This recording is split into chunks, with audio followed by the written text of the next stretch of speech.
Graças a Deus, irmãos. Vamos nessa manhã meditar do texto da carta de Paulo aos Colossenses, no seu capítulo 1, versículos 17 a 23.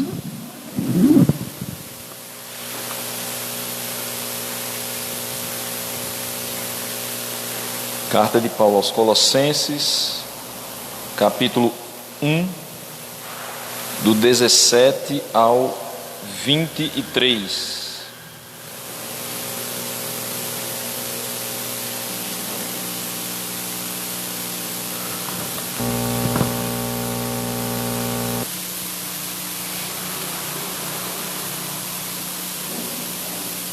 Todos acharam? Vamos fazer a leitura.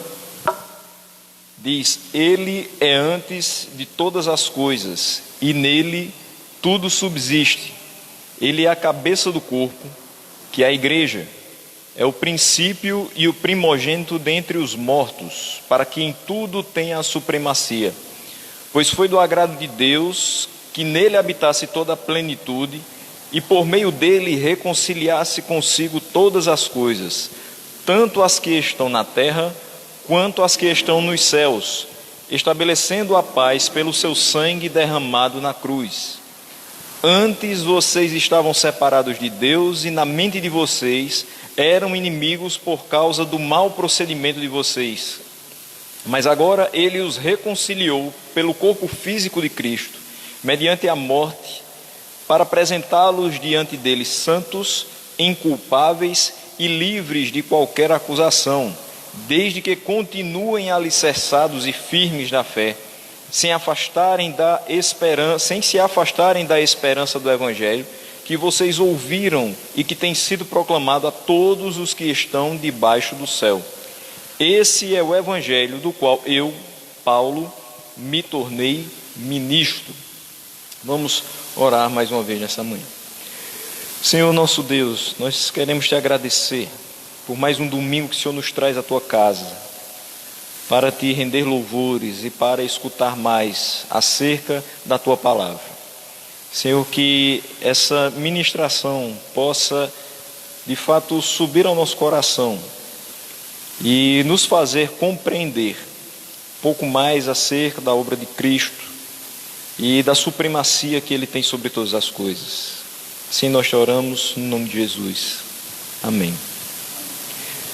Meus irmãos, se anteriormente nós mostramos no texto 15 dias atrás que Paulo falou a respeito de Cristo como soberano sobre a criação, pois nele foram criadas todas as coisas, hoje nós vamos ver que o foco é na eternidade de Cristo e na sua soberania quanto à redenção.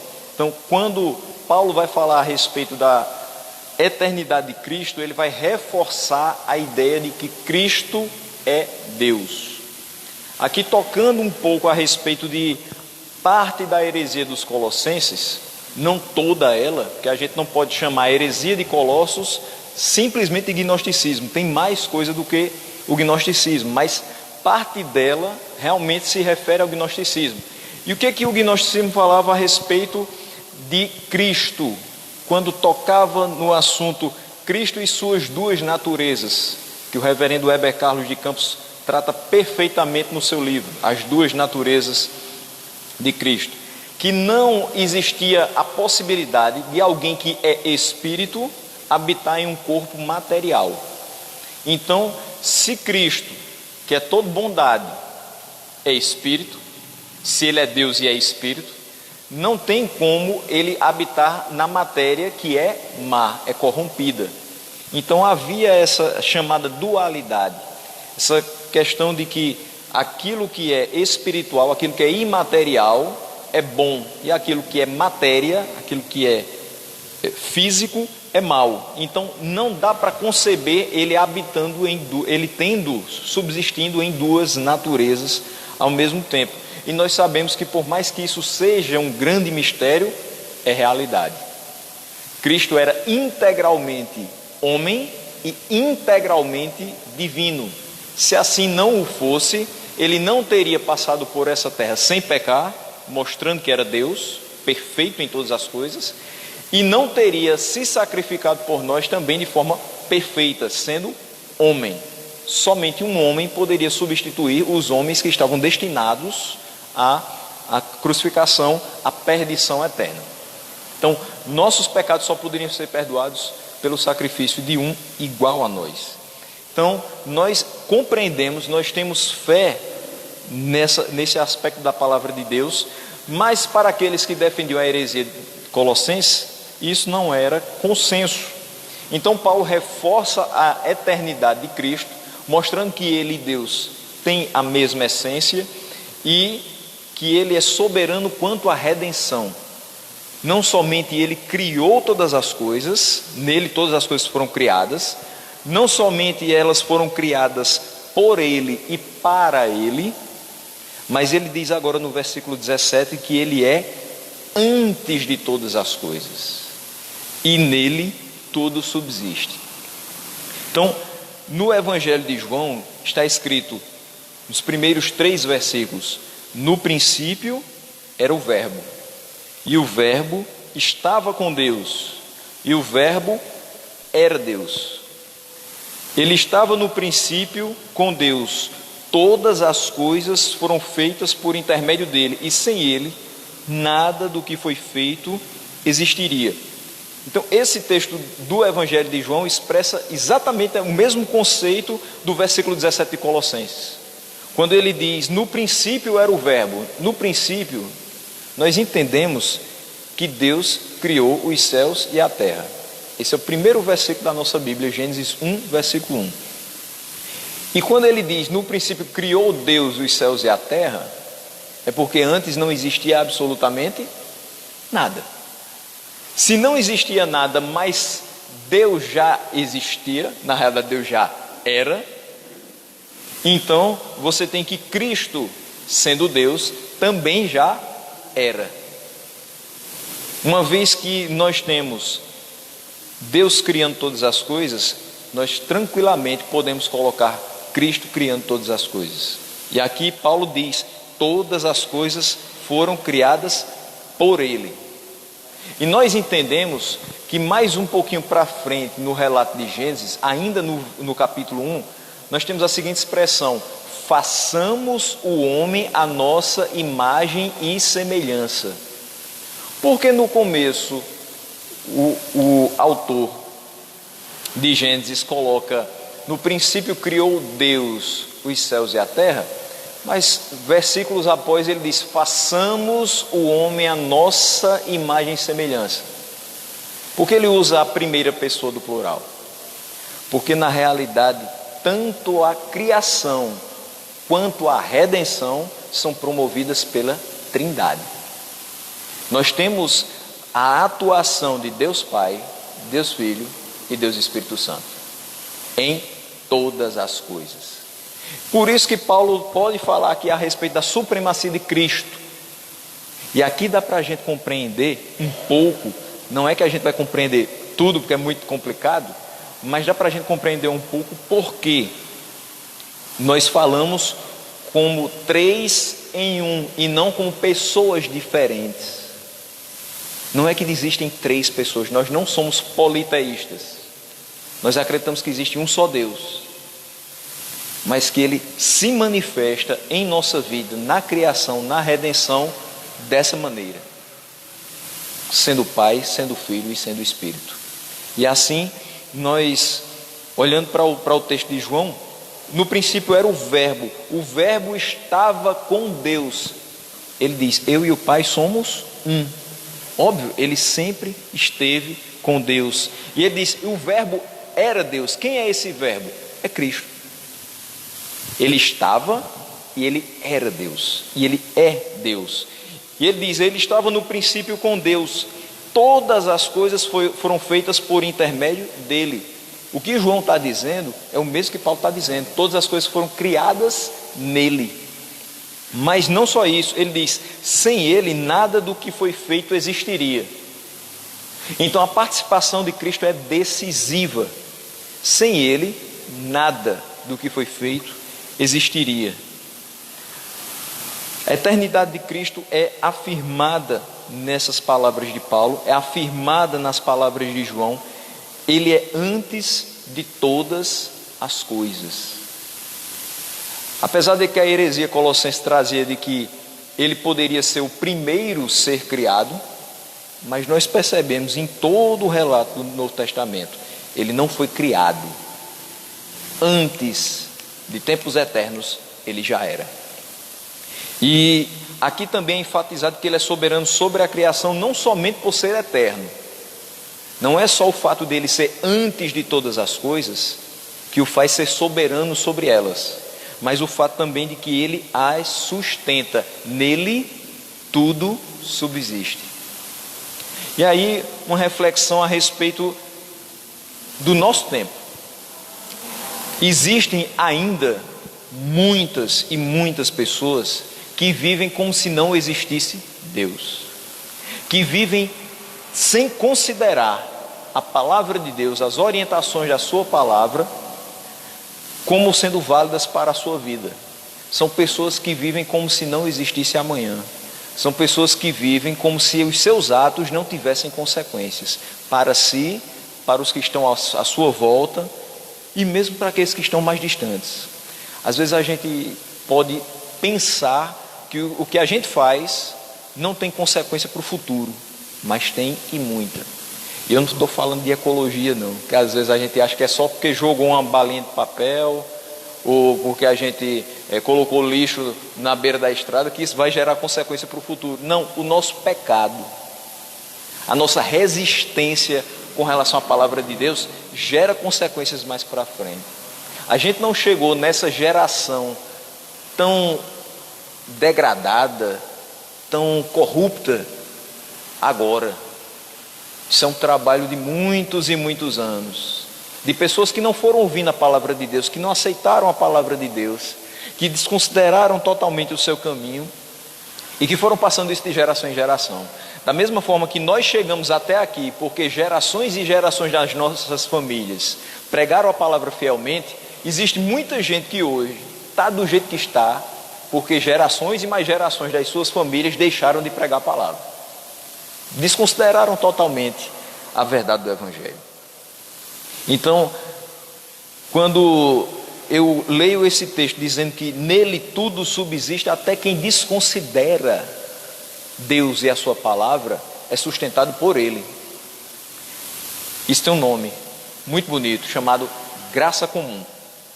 Se não fosse a graça comum da parte de Deus, todo mundo que despreza a sua divindade estaria fadado à morte e muito rápido. Às vezes a gente se pergunta por que uma pessoa que assassina a própria mãe, Deus não fulmina de pronto? Por que com uma pessoa que deixa uma criança dentro de uma caixa de sapato no lixo do hospital, do lado de fora, por que Deus não fulmina essa pessoa e pronto? Por que pessoas que colocam para fora, externalizam toda a maldade da sua natureza pecaminosa, por que Deus não resolve isso de uma vez por todas, matando-as? Elas não são merecedoras da vida. Isso é o que diz o nosso coração humano. Quando a gente vê uma coisa muito absurda, muito abjeta, muito cruel sendo passada na televisão, a gente diz: será que essa pessoa realmente merece uma segunda chance? Merece viver fazendo o que ela fez?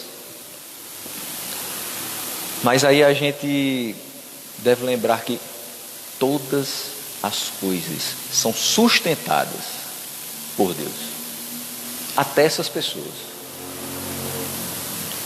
pela sua misericórdia, pela sua longanimidade. É fato que a gente não tem essa benevolência de achar que alguém que foi tão cruel a ponto de matar aquele que lhe trouxe a luz pode ter recuperação. A gente não vai pensar de pronto assim: daqui a 10, 15 anos essa pessoa vai sair outra da prisão, ela vai ter um encontro com Cristo lá dentro e ela vai ser uma bênção nas mãos do Senhor. A gente não pensa dessa maneira. Mas e se esse for o plano de Deus? Por isso que nós lemos: quão insondáveis são os teus caminhos. Nós não sabemos quais são os caminhos que Deus traça para cada ser humano sobre a face da terra, mas nós sabemos que esse guia é perfeito e que chegaremos exatamente no ponto final, se formos conduzidos pela sua mão. Todas as coisas subsistem por conta dele. Nada nesse mundo foge do controle dele. Nada nesse mundo surpreende Deus. Nós somos pegos de surpresa todos os dias, por várias e várias situações. Se depender da nossa firmeza, várias e várias coisas vão ruir, mas em Cristo tudo subsiste. A nossa casa subsiste por conta dele. Se dependesse da nossa força de vontade, nossos casamentos já teriam acabado, nossos filhos já teriam se desviado, nossa igreja já teria sido corrompida pelos poderes desse século. Mas nele tudo subsiste, desde a nossa vida, a nossa casa, a nossa igreja, tudo. E até mesmo aqueles que não consideram e nem valorizam a sua palavra e o seu nome. O texto continua dizendo: ele é a cabeça do corpo, que é a igreja. Interessante que quando a gente utiliza a cabeça, a gente está fazendo referência a uma parte do corpo, uma parte superior do corpo. Mas quando a gente utiliza a expressão o cabeça, a gente está falando do líder, que também é a parte superior, se a gente estiver falando no contexto, por exemplo, empresarial, do organograma daquela empresa. Então, o cabeça vai ser o chefe, o maioral, o líder, o mais importante, o que é imprescindível para que tudo corra bem. Esse é Cristo, é o cabeça da igreja. Quando nós falamos que ele é o cabeça da igreja, que é o povo de Deus, ele é o seu líder. Líderes lideram, liderados seguem essa liderança. Então, não existe igreja sem Cristo. Não existe povo sem o seu Deus. Não existe caminhada cristã sem que exista a liderança, a condução daquele que nos chamou. O líder é aquele que dá a direção. Fora dos caminhos do Senhor, nós estaremos realmente trilhando um caminho de salvação? De forma alguma. É Ele quem nos dá a direção. É Ele que é o Senhor da igreja. É de Cristo que vem a força e o poder necessários para que o seu corpo, a igreja, viva neste mundo em trevas. Como é que nós vamos viver nesse mundo? Como é que nós vamos resistir às tentações desse mundo? Como é que nós vamos resistir às investidas do maligno se não for pelo poder de Deus? Se não for pela força que Ele nos provê, que Ele nos traz. Será que existe alguma pessoa nesse mundo que seja tão suficiente que possa dizer: eu consigo resistir ao pecado? Será que existe alguma pessoa nesse mundo que pode dizer, de peito aberto: eu escolho Deus todos os dias, porque eu digo não ao diabo e ele foge de mim? Será que existe alguém que não tenha falhas em si e que não precise, que não dependa da misericórdia de Deus para não fazer as maiores bobagens possíveis enquanto ser humano? Será que existe essa pessoa que não precisa de que Deus se volte para ela e a tire de situações extremas todos os dias? Eu acho que não. Nós vivemos de fato num mundo que é conduzido na cabeça humana pelas trevas. Se você for desprezar a palavra de Deus e dizer: eu sou o dono do meu próprio nariz, eu vivo segundo os meus próprios pensamentos, eu faço aquilo que acho correto e conveniente, nós sabemos para onde vai dar. a direção que você vai escolher. Nós sabemos qual é a consequência de viver desconsiderando a palavra de Deus. Nós sabemos para onde vão aqueles que desprezam as orientações do Senhor. Esse mundo pode até se conduzir em trevas, mas aqueles que são alcançados pelo Evangelho são conduzidos por aquele que é luz. E na luz a gente vê muito claramente onde está o erro e onde está o acerto. E vendo onde estão os erros desse mundo, nós podemos, pela palavra de Deus, nos desviar destes erros. Não à toa a palavra nos diz que nós devemos fugir da aparência do mal. Não é fugir do mal. Do mal você tem que estar longe toda a vida. Mas daquilo que aparenta ser mal, você também deve fugir. É possível perceber nesse versículo que há uma íntima ligação entre Cristo e seu povo, quando agora a gente utiliza a cabeça. Além de ser líder, além de ele conduzir, além de ele prover força e poder para que o seu corpo, a igreja, viva nesse mundo de trevas, ele tem uma íntima ligação. Você já viu um corpo funcionando perfeitamente sem a cabeça? Não dá. Interessante que até no mundo animal, você tem alguns exemplares, algumas espécimes, que se você cortar a cabeça, o restante do corpo sai se debatendo atrás dessa cabeça para que ela se regenere. Ou seja, o corpo precisa da cabeça, precisa estar ligado à cabeça. Interessante que se você tiver um problema na sua perna, você foi, um exemplo, você foi atropelado, quebrou a perna. Você vive normalmente os dias que você for passar, um exemplo, no gesso, porque está com aquela perna quebrada. Mas você vive fazendo todas as outras atividades normalmente, vive. Você consegue cozinhar, você consegue fazer limpeza, você consegue raciocinar, escrever textos. Nessa época de home office, você trabalha numa boa, bota a perna para cima e trabalha. Porque a sua cabeça está funcionando, a sua perna está machucada, precisa de repouso e recuperação, mas a sua cabeça está bem.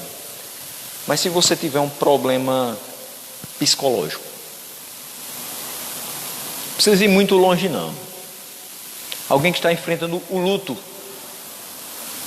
está com todo o corpo perfeito, não tem uma dor na cabeça do dedo, mas está enfrentando uma tristeza profunda. Essa pessoa tem cabeça para fazer as coisas? Não tem. Uma pessoa que acabou de ser demitida, será que essa pessoa está em perfeita ordem mental para sacudir a poeira da sua roupa e ir atrás de um novo emprego? Nem sempre. Principalmente quando você já tem um vínculo com o local onde você trabalhava e foi demitido. Nós precisamos da cabeça muito mais do que o restante do corpo. É a cabeça que comanda todo o corpo. E às vezes esse corpo está tão acomodado, está tão sem vontade de prosseguir realizando determinadas atividades, que se não fosse a cabeça, a gente não faria absolutamente nada. Pense no contexto de quem está em depressão. Qual a vontade de quem está em depressão? Ficar dentro de casa, deitado na sua cama, olhando para o teto, se afundando naquele colchão, esperando a morte chegar. Mas se essa pessoa tem em si o Evangelho e tem dentro de si a força de Deus, porque dentro da gente, tirando a força de Deus, não existe força. Não existe uma força mágica dentro de você para que você saia de situações como essa. Mas dentro daquele que foi atraído pelo Evangelho, existe a força de Deus. Se não for a força de Deus, que é o cabeça do corpo, esse corpo permanece inerte. Mas se ele trabalhar nessa mente, para que ela busque coisas diferentes daquilo que ela está habituada na situação de depressão, ela poderá sair. Ele, como cabeça desse corpo, faz coisas em nós que as medicações não fazem. Faz coisas em nós que toda a psicologia não vai conseguir fazer. Por mais que a medicação e a psicologia sejam necessários em determinadas situações, mas se não for ele, a gente não sai daquela situação de forma alguma. Ele é a cabeça. Se eu estou ligado como corpo à cabeça, esse corpo caminha, esse corpo produz, esse corpo realmente vai fazer alguma diferença nesse mundo. Mas se esse corpo está desligado da cabeça que é Cristo, esse corpo vai viver como morto pelas ruas desse mundo.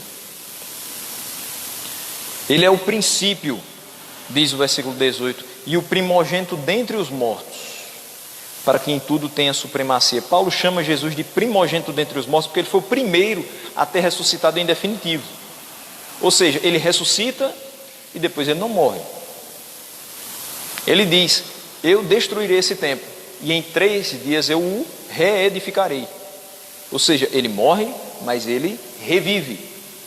Depois disso, ele morre novamente? Não, ele ascende aos céus. Então é a primeira ressurreição em definitivo. Com isso, Paulo não está querendo dizer que não houve ressurreição antes de Cristo. Claro que houve.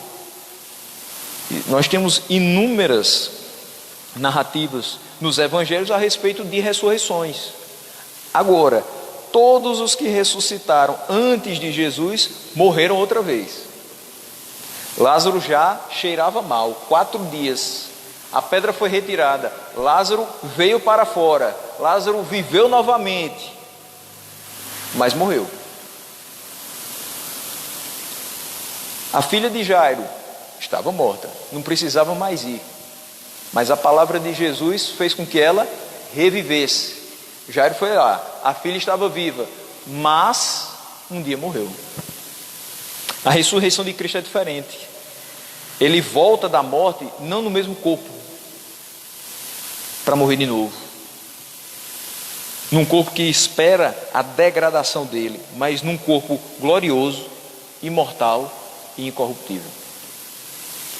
Ainda há uma ressurreição aguardando os cristãos, a ressurreição que vai tornar o nosso corpo glorioso, imortal e incorruptível.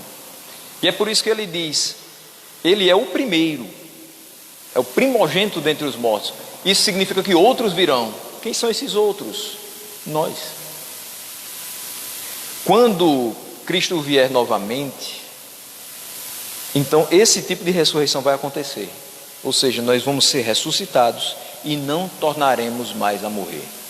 Por que isso acontece? Porque nos está garantida a vida eterna pelo sangue dele. Então, aquele que foi alcançado por Cristo através de sua palavra, ele tem a garantia, pelo seu sangue, pelo seu sacrifício, de que um dia morrerá fisicamente, mas não morrerá eternamente. Nós passaremos pela morte física uma vez e depois viveremos eternamente com ele. O versículo 19 nos diz: pois foi do agrado de Deus que nele habitasse toda a plenitude. Paulo agora passa a falar da supremacia de Cristo quanto à redenção. Por meio dele nós fomos reconciliados com o Pai. E aqui o apóstolo nos mostra como isso ocorreu no plano divino. Toda a plenitude. O que ele quer dizer com isso? Nele habitasse toda a plenitude, toda a glória, toda a majestade habitam em Jesus. Aprove a Deus que a plenitude do conhecimento, da verdade, do amor, da luz, da graça e da santidade habitasse em Cristo. Onde é que nós podemos então encontrar cada um desses atributos? Perfeitamente, de forma completa, somente em Cristo. Então, se nós só podemos encontrar esses atributos nele, é somente nele que nós podemos ser aperfeiçoados. e ser completos, não precisando mais de nada e de ninguém. A salvação, meus irmãos, diferente do que alguns continuam pregando e pregavam nessa época, não é por Cristo, mais obras. A salvação não é por Cristo, mais o conhecimento acadêmico. A salvação é pela fé em Cristo e somente nele. Não precisamos de outra coisa. Não precisamos nos sacrificar. Não precisamos mais do bezerro. Não precisamos mais do cordeiro. Não precisamos mais de nada, porque já temos Cristo. Os versículos 20 a 22 nós percebemos a obra de Cristo. Por meio dele nós fomos reconciliados. Todas as coisas foram reconciliadas por meio dele. Tanto as que estão na terra, quanto as que estão nos céus, estabelecendo a paz pelo seu sangue derramado na cruz. O versículo 21 diz: antes vocês estavam separados de Deus e na mente de vocês eram inimigos por causa do mau procedimento de vocês. E aí no versículo 22 ele diz: mas agora ele os reconciliou pelo corpo físico de Cristo, pelo corpo da carne de Cristo, mediante a morte, para apresentá-los diante dele santos, inculpáveis e livres de qualquer acusação. A queda da humanidade no pecado trouxe consigo a corrupção de toda a criação. Se você volta para Gênesis 3, você vai perceber que houve punições para o homem, para a mulher e para a serpente. O homem teve que trabalhar e tirar, não que ele não trabalhasse antes, ele nunca foi preguiçoso, ele foi colocado ali para ser mordomo do jardim, ele cuidava de todas as coisas. Assim como hoje nós também devemos observar mordomia. Mordomia não tem nada a ver com estarmos numa rede esperando a volta de Cristo. Tem muita gente que acha que quando a gente está deitado numa rede está aproveitando mordomia. Não, é uma colocação errada dessa palavra. Nós cuidamos, administramos aquilo que foi nos dado por Ele. Mas entre a criação e a redenção, nas quais Cristo tem a supremacia, houve a queda. E essa queda corrompeu todos nós e toda a criação. Então o homem passou a comer do suor do seu rosto. A mulher passou a, no meio de dores, dar à luz, e maldita seria a terra por conta dela. E toda a criação, os animais selváticos, os mamíferos, toda a criação se tornou maldita por conta do pecado da serpente. Nós percebemos que todos, exatamente todos, pecaram. E aí Romanos 3, 23 nos diz: nós pecamos e ficamos destituídos, desprovidos da glória de Deus. Se pecados foram cometidos, alguém teria de pagar. Todo erro tem que ser pago. E se o salário do pecado é a morte, segundo Romanos 6, 23, então alguém tinha que morrer. Alguém tinha que derramar o seu sangue para que esses pecados fossem perdoados. Então a encarnação de Cristo, com a encarnação de Cristo, com o seu sacrifício na cruz, com o derramamento do seu sangue, a justiça de Deus foi satisfeita. Com minha morte, essa justiça não seria satisfeita. Com a morte de todos nós de uma vez só, essa justiça não seria satisfeita. Por quê? Porque nós tínhamos pecados. Nós não éramos justos, mas nós somos feitos justos, ou seja, justificados, e de uma vez por todas, pelo derramamento do sangue de Cristo. Então, não há mais condenação para os que estão em Cristo, porque é Ele quem nos justifica. Automaticamente, se eu estou fora de Cristo, eu não tenho justificação da minha alma. E diante de Deus, Pai, eu continuo prestes a receber a minha condenação, cada dia mais perto. Com o derramamento do sangue de Cristo, a paz entre Deus e a humanidade está restaurada. Então ele faz essa ligação entre nós e Deus. Nós temos novamente uma relação A humanidade é restaurada por conta desse sacrifício. Nós temos livre acesso ao Pai e dele nós recebemos proteção e recebemos bênção sem medida. Com o sacrifício de Cristo na cruz, a glorificação final da criação está assegurada. No final de todas as coisas, se você pega lá Romanos 8, de 30 a 39, você vai ver isso. Aqueles que ele chamou, justificou. E os que justificou, no finalzinho ele glorificará. Nós entendemos que também os poderes dos seres de espírito rebelde estão destruídos. O que é que eu estou querendo dizer com isso? Os poderes dos seres de espírito rebelde estão destruídos com o sacrifício de Cristo na cruz. É que nem o diabo e nem os seus asséculos têm domínio sobre nós. Então cuidado quando você estiver passando por alguma provação e você disser que é o diabo agindo na sua vida. Lembre de Tiago, meus irmãos, tende por motivo de grande alegria o passardes por variadas provações. Provação não é o fim do mundo. Provação não é a prova de que Deus não está conosco. É justamente o contrário. É a prova de que Ele nos quer amadurecidos e crescendo na graça e no conhecimento dEle. O diabo não tem domínio sobre nós. Nós temos um dono. Nós fomos comprados pelo preço de sangue. E nada, nem ninguém vai nos arrebatar das mãos do Senhor. Não temos dúvida quanto a isso. Nós agora somos filhos amados, transformados para viver em justiça e santidade diante dele. É isso que nós somos. E para viver também na prática das boas obras que ele preparou para que a gente andasse nelas. Mas o versículo 23 traz um alerta. Tudo isso Cristo fez por nós. E o que nós vamos fazer? De fato, a obra da redenção, nós estamos praticamente 100% passivos. Nós não fizemos nada para ser salvos. Mas salvos, precisamos fazer alguma coisa. Entenda, nós não fizemos nada para merecer a salvação. Mas uma vez que fomos alvos da graça de Deus e recebemos essa salvação gratuitamente, precisamos fazer alguma coisa. E ele diz: desde que continuem alicerçados e firmes na fé.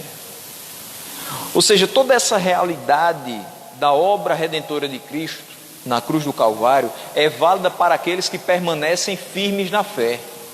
Paulo está aqui atentando para a apostasia e dizendo: meus irmãos, tudo isso é verdade, desde que vocês permaneçam alicerçados e firmes na fé. Mas se abandonarem a fé, como alguns de vós têm feito, isso aqui deixa de ser realidade para vocês. Entenda bem, nem Paulo nem eu estamos dizendo que o crente perde a salvação. O crente não perde, mas o apóstata sim. Porque o apóstata na realidade mostra que nunca foi salvo. Por que Paulo fala tanto em perseverança, em firmeza? Porque ele sabe que o crente tem a capacitação do Espírito de Deus para ser firme e ser perseverante. Não vem de nós, vem dele. Porque se depender de nós, pode ser que venhamos a largar as cordas, a pular do barco, a deixar para trás a obra que a gente começou a fazer. Nós entendemos pela palavra que aquele que começou a boa obra há de completá-la, mas aquele que começou qualquer obra, em algum momento pode deixar de fazer. Eu posso começar tantos projetos, até em nome do Senhor, e deixar para trás. Eu posso começar tantas coisas que seriam benéficas para mim e para toda a comunidade, e depois, por qualquer motivo, dizer: não quero mais. Não é assim com aquele que nos chamou. E é nessa firmeza que ele tem de fazer a obra completa em nós que nós precisamos atentar para participar dessa obra também completamente. Quando ele fala, desde que continuem alicerçados e firmes na fé, ele diz que Cristo assegura salvação para todos aqueles que nele colocam a sua fé. Todos os que creem e invocam o nome do Senhor são salvos. Os crentes precisam, contudo, perseverar nessa fé. De fato, a justificação é um ato, é de uma vez por todas. Mas a santificação é um processo. É nisso que Paulo fala. Cristo fez tudo por vocês. Justificou vocês diante do Pai por meio do derramamento do seu sangue. E agora o que é que vocês fazem? Justificados, vivem para a glória do Pai. Vivem em santidade diante do Pai. Agora inculpáveis, agora sem qualquer acusação, vocês precisam demonstrar que são santos como Ele é santo. Então os crentes colossenses ouviram ensinos que tentaram desviá-los de Cristo. Mas Paulo chama a atenção para que eles se mantenham firmes na fé e não se desviem da esperança do Evangelho que foi pregado a eles.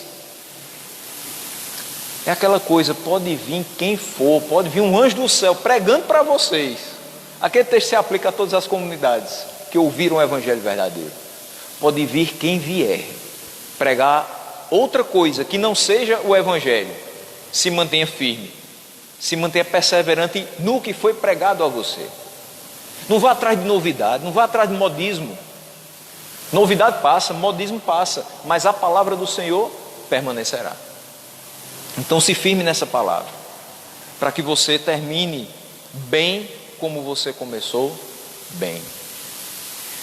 Paulo chama a permanecer comprometidos e fundamentados na fé em Jesus Cristo. Para o verdadeiro crente, a apostasia não é um caminho, não é uma opção.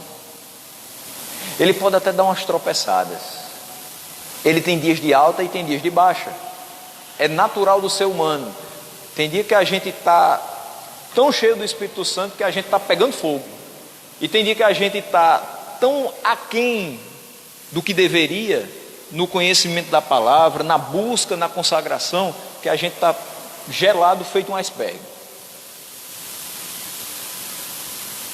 Mas se não for o Senhor, nós permaneceremos icebergs.